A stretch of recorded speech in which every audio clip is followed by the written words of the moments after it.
Hello friends, मेरा नाम है सत्येंद्र चौहान और आज हम एक कंपनी के बारे में डिस्कस करने जा रहे हैं जिसका नाम है vintage coffee beverage limited VCBL। ये कंपनी इनकॉर्पोरेट हुई थी 1980s में और कंपनी का जो हेडक्वार्टर है वो हैदराबाद में है। कंपनी बेसिकली डील करती है manufacturing and exporting of instant coffee and chicory and other beverages. Company की दो सब्सिडरीज हैं। पहली सब्सिडरीज है विंटेज कॉफी प्राइवेट लिमिटेड जो manufacturing export instant coffee 100% export unit है। 23 एकड़्स में ये फैली हुई है और तेलंगाना स्टेट में है।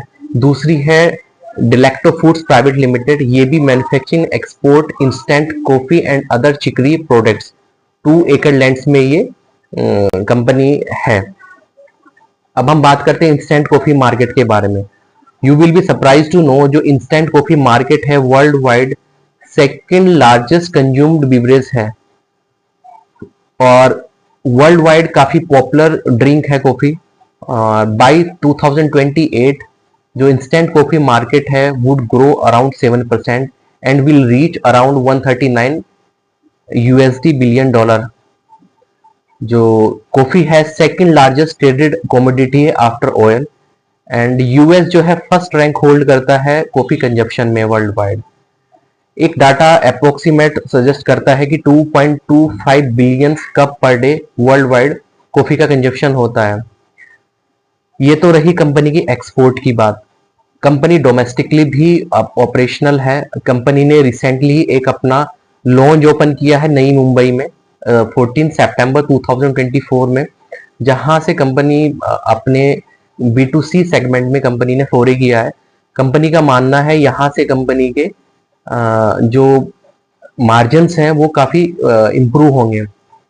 कंपनी की जो करंट कैपेसिटी है वो है 6500 MTPA और आप सरप्राइज होंगे कंपनी अपने 100% यूटिलाइजिंग लेवल पे है। मतलब कंपनी के पास में अभी कोई कैपेसिटी बची नहीं है जो वो इनहेंस कर सके। तो कंपनी की जो मार्केट स्ट्रेटेजी है, कंपनी जो ऑपरेटेड है फिलहाल वो है south east Asia, Russia, Europe and Africa. Company का अगला जो टारगेट रहेगा वो रहेगा USA, आपका ऑस्ट्रेलिया एंड न्यूजीलैंड। अब बात करते हैं कंपनी के फाइनेंशियल के बारे में। ड्यूरिंग जो रिसेंट क्वार्टर कंपनी ने रिजल्ट डिक्लेयर किया था Q1 FY26 का, कंपनी का जो टॉप लाइन था, कंपनी का जो रिवेन्यू था वो कंपनी का रहा है 102 करोड़। ये लास्ट ईयर सेम क्वार्टर से कंपनी ने 133% की ग्रोथ इसमें रिपोर्ट किया है। तो आप देख सकते हैं बहुत अच्छा टॉप लाइन ग्रोथ है कंपनी का। और कंपनी का जो पैट है वो कंपनी ने अचीव किया 14.23 करोड़। यहाँ पे कंपनी की जो ग्रोथ रही है वो है 213%।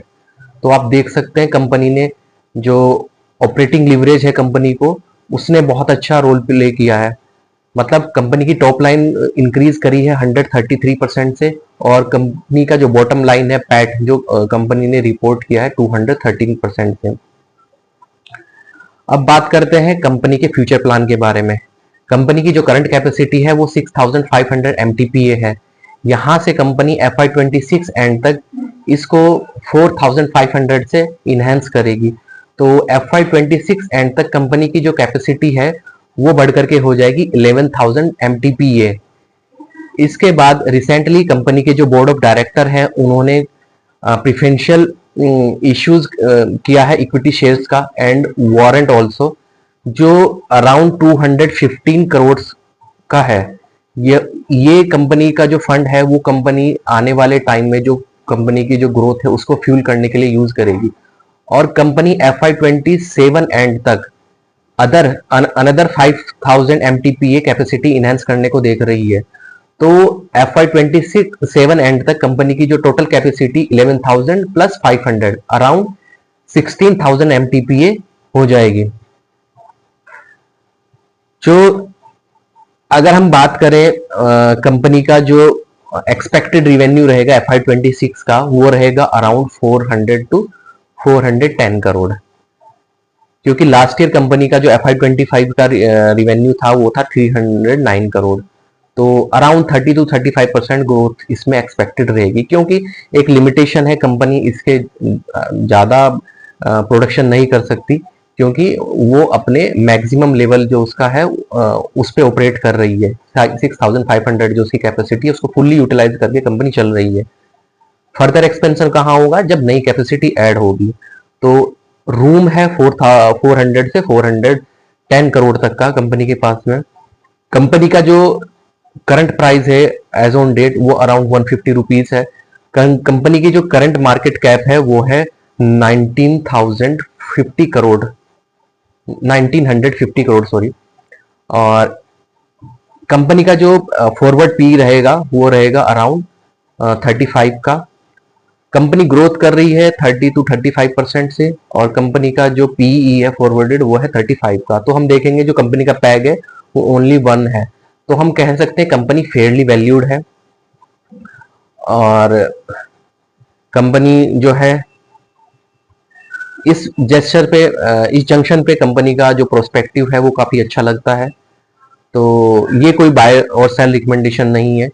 कोई भी बाय और सेल डिसीजन लेने से पहले कृपया कर अपने फाइनेंशियल एडवाइजर से बात करें, और मेरे चैनल को सब्सक्राइब करें और बेल आइकन दबाना ना भूलें। Thank you.